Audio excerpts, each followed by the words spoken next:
Hello dear, बहुत बहुत स्वागत है आप सभी लोगों का हमारे यूट्यूब चैनल में। और आज विश्व के भूगोल के इस क्लास में हम सभी लोग चर्चा करेंगे ज्वालामुखी के बारे में आपका। और ज्वालामुखी से बनने वाले जितने भी सवाल होते हैं, जितने भी पॉइंट्स हैं, सारे पॉइंट्स को हम लोग क्लियर करेंगे और आप सभी लोग धैर्यपूर्वक समझेंगे आपका। ठीक है।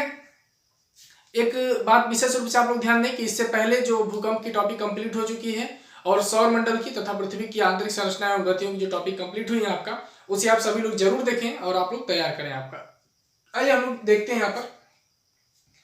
तो आज की जो टॉपिक है यह है आपका ज्वालामुखी। सबसे पहले जब हम लोग देखते हैं इस पृथ्वी के बारे में आपका, इस पृथ्वी को देखते हैं तो क्या अजूबा आपको दिखाई देता है कि ये हमारी जो पृथ्वी है ये ऊपर से इतना हरा भरा दिखाई देती है आपका। अगर हम लोग देखें तो इस पृथ्वी पर विभिन्नताएं आपको दिखाई देंगी। जैसे अनेक प्रकार के जीव जंतु दिखाई देंगे आपको। कहीं बहुत अधिक मात्रा में पानी है अर्थात सागर महासागर है आपका, कहीं पर जंगल है आपका, तो कहीं पर पेड़ है, कहीं पे पहाड़ है आपका, कहीं पे पर्वत है। ऐसे करके आपको तमाम चीजें, तमाम अलग अलग संरचनाएं हमारे पृथ्वी के ऊपरी भाग पर दिखाई पड़ती हैं आपका। कहीं पर देखेंगे तो मरुस्थल दिखाई देगा आपका। लेकिन एक एक सबसे आश्चर्य करने वाली बात यह है कि जिस धरा पर हरा भरा सब कुछ है उसके केंद्रीय भाग में जो है दहकता हुआ आग का एक लावा, आप लोग समझे, दहकता हुआ जो है आग अंदर पड़ी हुई है आपका। ठीक है ना। जैसा कि आप सभी लोग यहाँ पर चित्र में देखेंगे कि ज्वालामुखी का कितना भयंकर रूप आपको दिखाई दे रहा है। यहाँ पर आप सभी लोग देखिए कि कितनी भयंकर होती है ज्वालामुखी। जब बात ज्वालामुखी की होती है तो एक चीज समझ में आता है कि ज्वालामुखी का मतलब यह है कि जिसके मुख से ज्वालाएं निकल रही हो आपका। ठीक है ना। यानी कि वह पृथ्वी का वह मुख जहां से ज्वालाएं निकल रही हो आपका। ठीक है ना। तो एक एक सोचने वाली बात यहाँ पर है और इसी के बारे में हम सभी लोग चर्चा करेंगे। यहाँ पर देखेंगे कि आखिर ज्वालामुखी कितने प्रकार की होती हैं, कैसे होती हैं, ज्वालामुखी विस्फोट कैसे होता है और ज्वालामुखी से क्या फायदा होता है, क्या नुकसान होता है। इन सारी बातों के बारे में हम लोग चर्चा यहाँ पर करेंगे आपका। ठीक है। तो सबसे पहले यहाँ पर आप लोग देखिए कि ज्वालामुखी आखिर कैसे विस्फोट होता है ज्वालामुखी का, ये आप लोग देखेंगे। यहाँ पर देखिए पृथ्वी के अगर हम लोग केंद्रीय भाग की देखें, जैसे पृथ्वी की जो आंतरिक संरचना में मैंने पढ़ा है कि पृथ्वी का केंद्रीय भाग आज भी द्रवीय अवस्था में है। जो नए बच्चे हैं वो जरूर पृथ्वी की आंतरिक संरचना वाली वीडियो को देखेंगे तो आपको समझ में आएगा आपका। तो पृथ्वी के केंद्रीय भाग में अगर ये गर्म मैग्मा पड़ा हुआ है आपका, जिस समय हमारे पृथ्वी की संरचना हुई आपका ना, तो पृथ्वी जो है क्या थी, एक गैसीय पिंड के रूप में थी, एक आग का गोला थी आपका। धीरे धीरे जब ये ठंडा हुई तो इसका जो ऊपरी आवरण है ये तो ठंडा हो गया आपका, लेकिन जो केंद्रीय भाग है वो आज भी किस अवस्था में, गर्म अवस्था में वैसे ही पड़ा हुआ है आपका। ठीक है। तो ये मैग्मा जब इसका टेम्परेचर बढ़ता है, यानी कि इस मैग्मा का जो तापमान बढ़ता है तो क्या होता है, संवहनीय तरंगें उत्पन्न होती हैं। जब मैग्मा का तापमान बढ़ता है तो क्या उत्पन्न होती है आपका, संवहनीय तरंगें उत्पन्न होती हैं। और ये संवहनीय तरंगें जो है इस धरातल को बार बार क्या करती हैं, टक्कर मारती हैं। इस चित्र को आप लोग जरूर बना लेंगे कि ये जो मैग्मा गर्म होता है तो ये धरातल को बार बार टक्कर मारता है और टक्कर मारने से जो है ये क्या होता है, यहाँ पर विस्फोट हो जाता है और विस्फोट होने से मैग्मा बाहर की तरफ निकलना शुरू कर देता है आपका।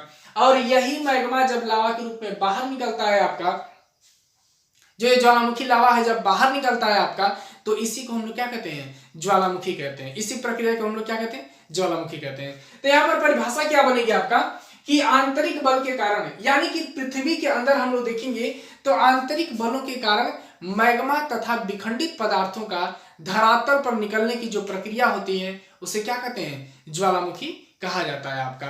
ठीक है ना। तो यहाँ पर परिभाषा हम लोग नोट कर लेंगे। सबसे पहले आप सभी लोग ये चित्र बनाओ और ये पॉइंट्स आप लोग लिखेंगे कि जब मैग्मा का तापमान बढ़ेगा तो यह संवहनीय तरंगे क्या होती हैं, संवहनीय तरंगों का रूप ले लेता है। यह मैग्मा किसका रूप लेता है आपका, संवहनीय तरंगों का रूप ले लेता है आपका। ठीक है ना।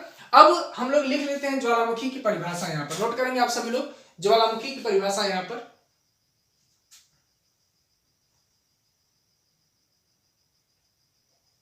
चलिए देखेंगे आप सभी लोग यहाँ पर ज्वालामुखी की परिभाषा कि आंतरिक बलों के कारण, आंतरिक बलों के कारण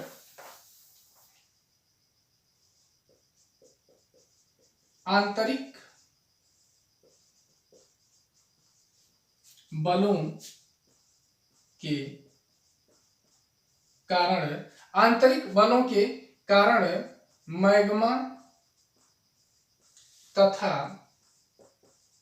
विखंडित मैग्मा तथा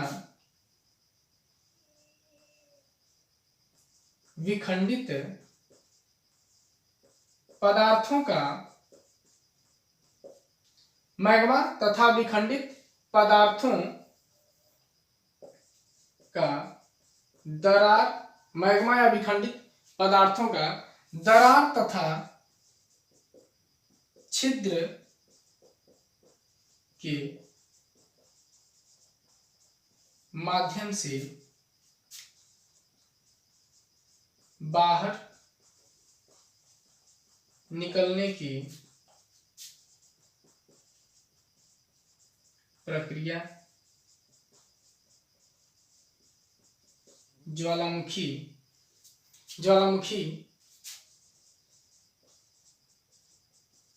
कहलाती है। यानी कि आंतरिक बलों के कारण जो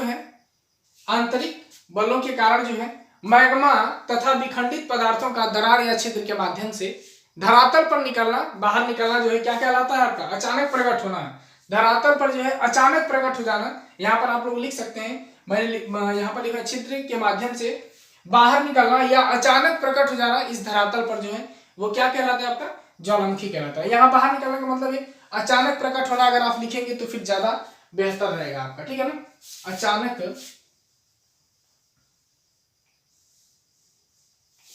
छिद्र के माध्यम से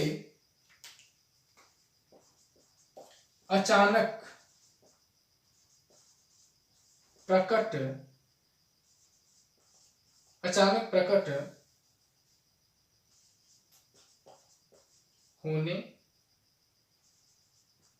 होने की प्रक्रिया ज्वालामुखी कहलाती है आपका, ठीक है ना? यह पॉइंट आप लोग नोट कर लेंगे आपका। और यही इंपॉर्टेंट है आपका। अब यहाँ पर एक चीज ध्यान देना आप सभी लोग, जब हम सभी लोग देखेंगे चीजों को कि आखिर ज्वालामुखी कितने प्रकार की होती है, तो वहां पर एक परिभाषा आपको काम करेगी समझने के लिए आपका। नोट कर लीजिए इसको, फिर आगे बढ़ते हैं हम लोग। चलिए अब आप लोग हेडिंग बनाएंगे ज्वालामुखी के अंग। हेडिंग बना लीजिए आप सभी लोग, ज्वालामुखी के अंग।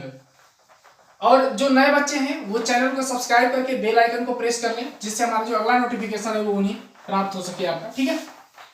और वीडियो को ज्यादा से ज्यादा आप सभी लोग शेयर करें, क्योंकि जो और भी बच्चे तैयारी करने वाले हैं उनको ये वीडियो प्राप्त हो जाए आपका।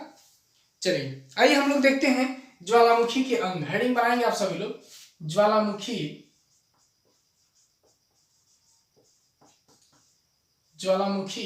के अंग। ज्वालामुखी के अंग को जब हम लोग पढ़ते हैं तो सबसे पहले एक ग्राफ आप सभी लोग बनाएंगे, एक ग्राफ बना करके, और इसमें आप सभी लोग नोट कर लेंगे सारी चीजों को, ठीक है? इस ग्राफ के माध्यम से अगर हम सभी लोग देखें तो यह एक मैग्मा चेंबर हो जाएगा आपका, ठीक है? मैग्मा चेंबर हो जाएगा आपका। और ये हो जाएगी ग्रीवा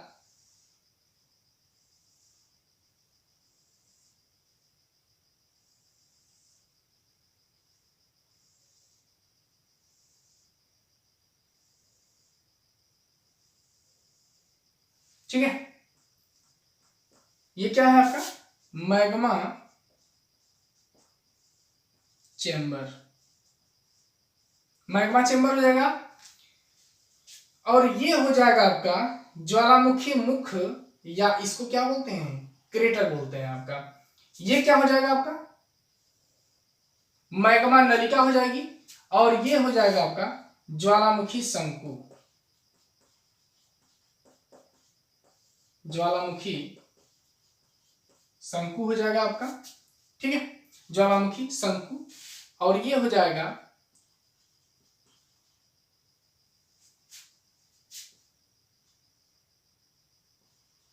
ज्वालामुखी मुख, या इसको क्या कहते हैं? क्रेटर कहते हैं। ज्वालामुखी मुख कहते हैं इसको, या क्या कहते हैं इसको? क्रेटर कहते हैं। यह किस आकार का होता है? तो कटोरी के आकार का होता है, कटोरी जैसा। यह कटोरी जैसे आकार का आपका होता है। ये हो जाएगा आपका ज्वालामुखी नलिका, ज्वालामुखी नलिका। आप ये सारे पॉइंट्स को आप लोग नोट करिए। इसे ज्वालामुखी नलिका बोलते हैं आपका, ठीक है ना। और इसे जो है आपका ज्वालामुखी ग्रीवा इसको कहा जाएगा आपका, ज्वालामुखी ग्रीवा। तो ये सभी पॉइंट्स आप लोग यहाँ पर अपडेट करेंगे, नोट करेंगे। आपका एक चित्र बना करके आप सभी लोग इसको नोट कर लीजिए आपका, ठीक है। टॉपिक को समझने की कोशिश करिए, है बहुत आसान है आपका। इस ग्राफ को आप लोग बना लीजिए। देखिए एक बार पुनः समझेंगे। ये धरातल के अंदर का मैग्मा चेंबर है, जहां से मैग्मा ऊपर की तरफ क्या होता है, बढ़ता है। यानी कि ये मैग्मा चेंबर है आपका, और मैग्मा इस नलिका के माध्यम से कहां जाएगा, ऊपर की तरफ बढ़ेगा आपका, ठीक है। और यहां से मैग्मा बाहर की तरफ निकलना शुरू कर देता है। तो ज्वालामुखी का वह भाग जहां से मैग्मा बाहर निकलता है, यानी कि इस मैग्मा के बाहर निकलने से ये भाग टूट जाता है आपका। और ये जब भाग टूट जाता है ना, तो यहीं से मैग्मा निकल करके क्या होता है, फैलता है। और इस भाग को क्या कहा जाता है, ज्वालामुखी मुख के नाम से जानते हैं। और ध्यान दीजिए, इसमें दो आकृति, एक ऐसी आकृति होती है आपका जिसे ज्वालामुखी मुख कहा जाता है, और ये जो है ज्वालामुखी ग्रीवा कहलाता है आपका, ठीक है ना। यह भाग को हम लोग क्रेटर कहते हैं, और यही क्रेटर जब बड़ा हो जाता है तो उसे काल्डेरा के नाम से जानते हैं आपका। यानी कि ये जो ज्वालामुखी मुख है आपका, ये ज्वालामुखी जब शांत ज्वालामुखी हो जाता है आपका, यानी कि जब उसके उद्गार होने के बाद जो उसमें से आग या धुएं निकलते हैं वो धीरे धीरे जब समाप्त हो जाते हैं आपका, तो यही जो क्रेटर होता है आपका, ये बाद में झील का निर्माण करता है, ठीक है, शांत ज्वालामुखी का। और मैग्मा के जमने से ये जो पहाड़ टाइप बन जाता है, एक शंक्वाकार आकृति बन जाती है आपका, इसे क्या कहते हैं, ज्वालामुखी शंकु कहा जाता है। इसको क्या कहता है, ज्वालामुखी शंकु कहते हैं। ये सवाल आपसे पूछता है, ठीक है ना। ये ज्वालामुखी शंकु भी कई प्रकार के होते हैं, अभी आगे इसको हम लोग पढ़ेंगे आपका, ठीक है ना। कई प्रकार के होते हैं आपका ज्वालामुखी शंकु आपका, ठीक है। कुछ बहुत ऊंचाई के होते हैं, कुछ नीचे होते हैं। यहाँ पे काल्डेरा की परिभाषा आप लोग लिखेंगे। देखिए, इस क्रेटर का जो बड़ा भाई होता है उसे हम लोग काल्डेरा कहते हैं। क्या कहते हैं, काल्डेरा कहते हैं। यानी कि भौतिक बल के कारण जो है जब इस क्रेटर का आकार बढ़ जाता है तो उसे क्या कहता है, काल्डेरा कहा जाता है। ऐसा समझ लीजिए आप सभी लोग कि ये क्रेटर कटोरी है और काल्डेरा कढ़ाई समझ लीजिए आप लोग, बड़ा होता है काल्डेरा आपका, ठीक है ना। यहाँ पर चाहो तो लिख लो, एक नोट पॉइंट बना करके लिख लो, यहाँ पर नोट पॉइंट्स बनाओ और लिखेंगे यहाँ पर काल्डेरा। काल्डेरा हेडिंग बना करके आप सभी लोग यहाँ पर नोट कर लीजिए कि क्रेटर का विस्तृत रूप काल्डेरा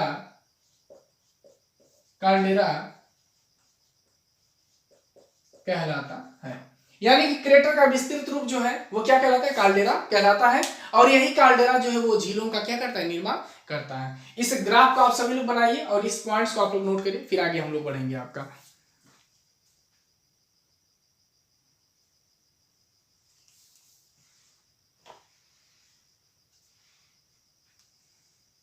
चलिए एक एक पॉइंट्स को आप लोग नोट करते चलें अच्छे से, और इसके बाद आप अगली हेडिंग बना लीजिए ज्वालामुखी पदार्थ आपका, ठीक है। इन सभी पॉइंट्स को आप लोग नोट करते चलिए, आपका काफी इंपॉर्टेंट पॉइंट है ये।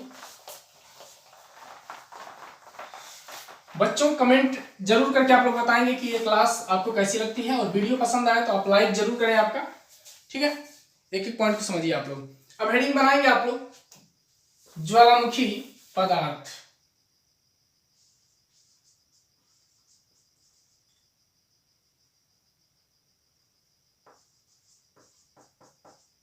ज्वालामुखी पदार्थ, ध्यान दीजिएगा, ज्वालामुखी से जो निकलने वाले पदार्थ होते हैं उसे सबसे पहले कहा क्या जाता है, तो ज्वालामुखी से जितने भी पदार्थ निकलते हैं ना, उसे पायरोक्लास्ट के नाम से जानते हैं आपका, ठीक है। यानी कि ज्वालामुखी से जितने भी पदार्थ निकलते हैं उसे क्या कहा जाता है, उसे पायरोक्लास्ट के नाम से जानते हैं आपका, ठीक है ना। तो यहां पर लिख देंगे आप सभी लोग ज्वालामुखी से निकलने वाले पदार्थ पदार्थों को पाइरोक्लास्ट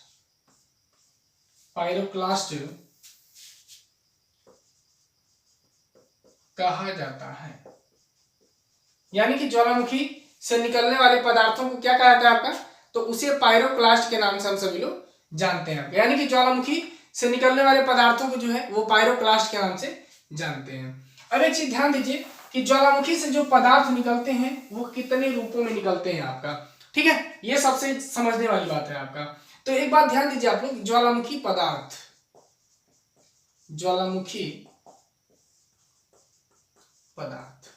आइए हम लोग बात करते हैं। तो एक बात ध्यान दो, ये जो ज्वालामुखी पदार्थ है ना, ये 3 रूपों में निकलते हैं आपका। कौन कौन से? एक हो जाएगा आपका ठोस रूप, और दूसरा होता है आपका द्रवीय, द्रव माध्यम में आपका निकलता है, और तीसरा होता है आपका गैसीय पदार्थ। 3 फॉर्म में ये निकलता है आपका। जब ठोस रूप में निकलता है तो हम लोग इसे किन किन नामों से जानते हैं, ये सबसे समझने वाली बात यहां पर होती है आपका।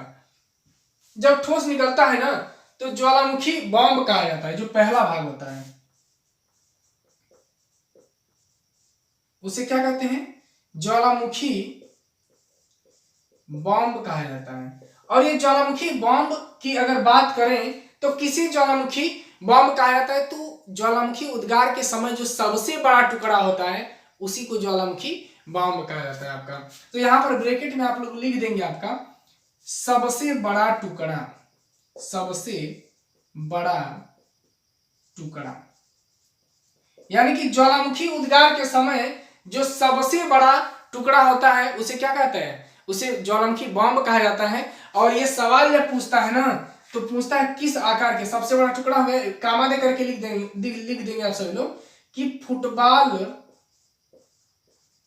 के आकार के जैसा, आकार के जैसा, यानी कि फुटबॉल के आकार के जैसा आपका, ठीक है ना। किस तरह का, तो फुटबॉल के आकार की तरह जो टुकड़े होते हैं आपका उसे क्या कहते हैं, तो ज्वालामुखी बॉम्ब कहा जाता है आपका उसको।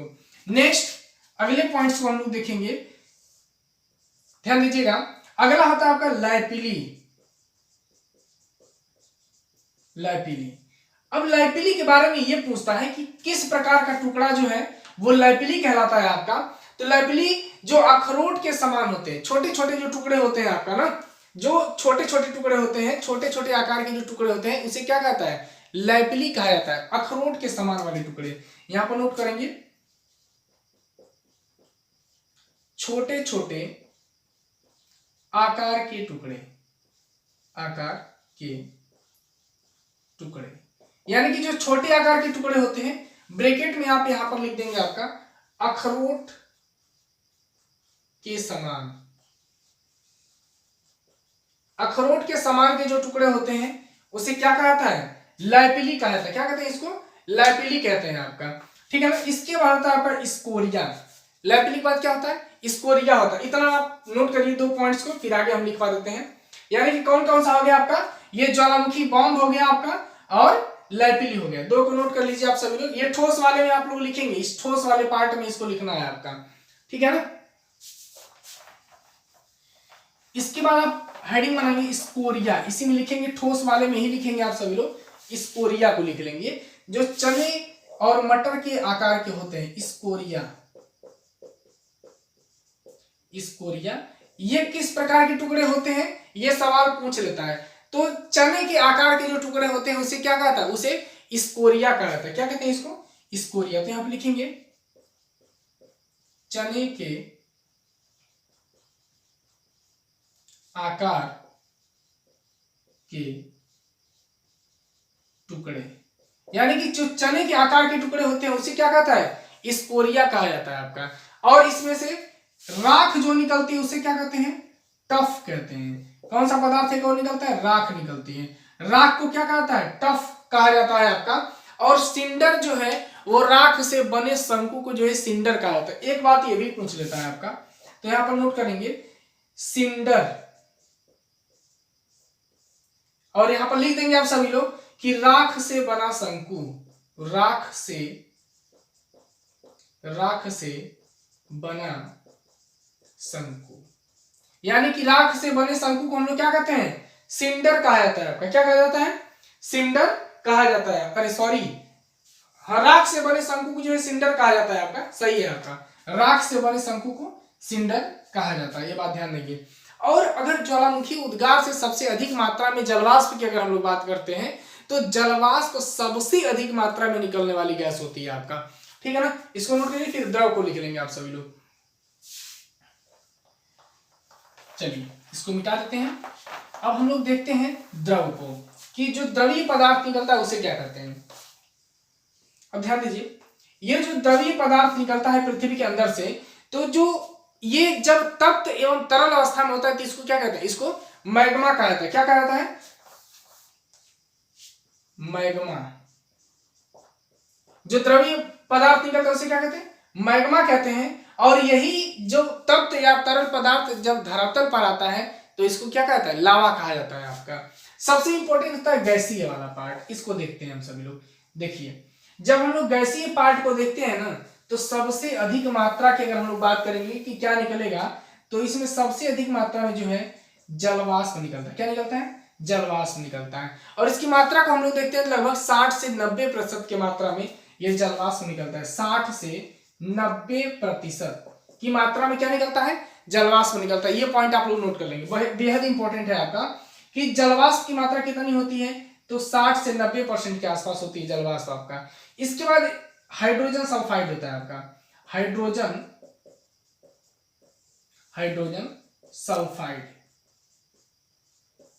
सल्फाइड हो जाएगा आपका, ठीक है ना। गैसीय भाग में जो है हाइड्रोजन सल्फाइड होता है, और इसी में से जो है सल्फर डाइऑक्साइड भी निकलता है। Sulphur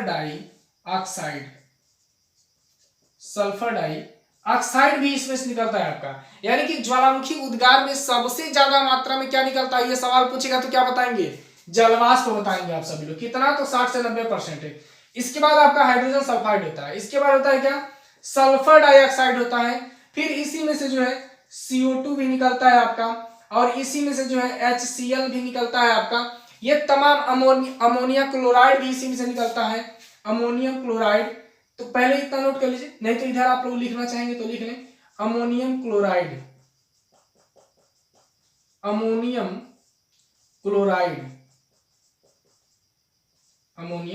chloride. ये सभी पदार्थ जो है, ये सभी गैसीय पदार्थ जो है इसके नीचे से क्या होते हैं, निकलते हैं आपका, ठीक है ना। और एक नोट पॉइंट यहां पर आकर आप सभी लोग लिख लेंगे कि ज्वालामुखी उद्गार में सबसे अधिक मात्रा में कुछ निकलता है, तो वो कौन सा पदार्थ निकलता है आपका, जलवाष्प।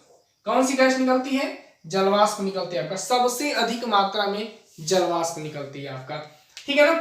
तो ये पॉइंट को एक बार और समझ लीजिए। देखिए, ये जो ठोस पदार्थों को हमने लिखा है कि बॉम्ब किसे कहते हैं, लैपली किसे कहते हैं, स्कोरिया किसे कहते हैं, टफ किसे कहते हैं, ठीक है ना, सिंडर किसे कहते हैं, ये सभी पॉइंट्स को यहाँ पर आप लोग याद कर लीजिएगा। मैग्मा, जो नीचे से जो तरल पदार्थ निकलता है उसे मैग्मा कहते हैं, और जो वह ऊपरी सतह पर चला आता है तो उसे लावा कहा जाता है आपका। गैसीय पदार्थों में पूछेगा सबसे अधिक मात्रा में क्या निकलता है, तो जलवाष्प हो जाएगा आपका, कितना, 60 से 90% होता है। हाइड्रोजन सल्फाइड हो जाएगी आपका, सल्फर डाइऑक्साइड हो जाएगा आपका, CO2 हो जाएगा, HCl हो जाएगा, अमोनियम क्लोराइड हो जाएगा। ये तमाम गैसीय पदार्थ भी कहां से निकलते हैं, ज्वालामुखी उद्गार से ये निकलते हैं। आप इसे नोट करेंगे आप सभी लोग।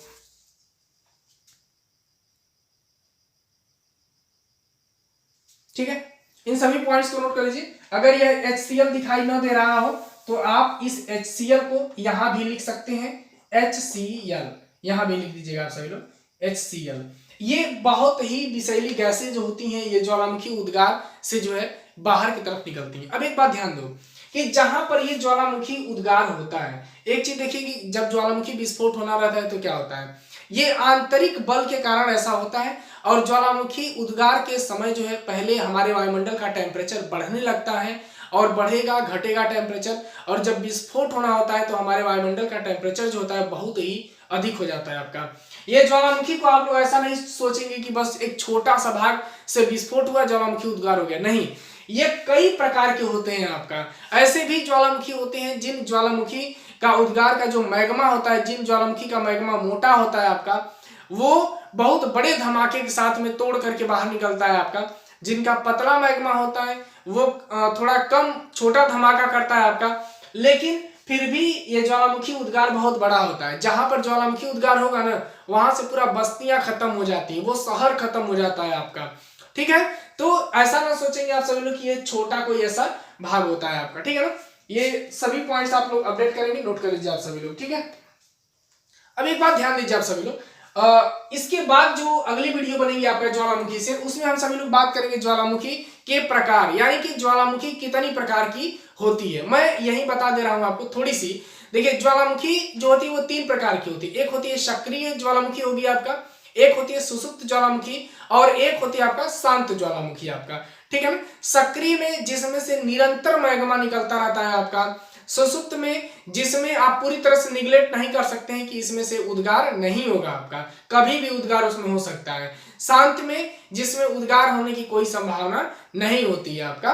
तो इस प्रकार से ये ज्वालामुखी 3 प्रकार के होते हैं, जिनको अगली वीडियो में हम सभी लोग एक एक करके नोट करेंगे, लिखेंगे आपका, और उसी समय हम सभी लोग ज्वालामुखी के एक एक प्रकार के बारे में भी नोट करेंगे पूरा डिटेल से आपका, और सभी ज्वालामुखी को हम लोग लिखेंगे भी कि कौन सी ज्वालामुखी कहां पर है और किस प्रकार का वो उदाहरण है आपका।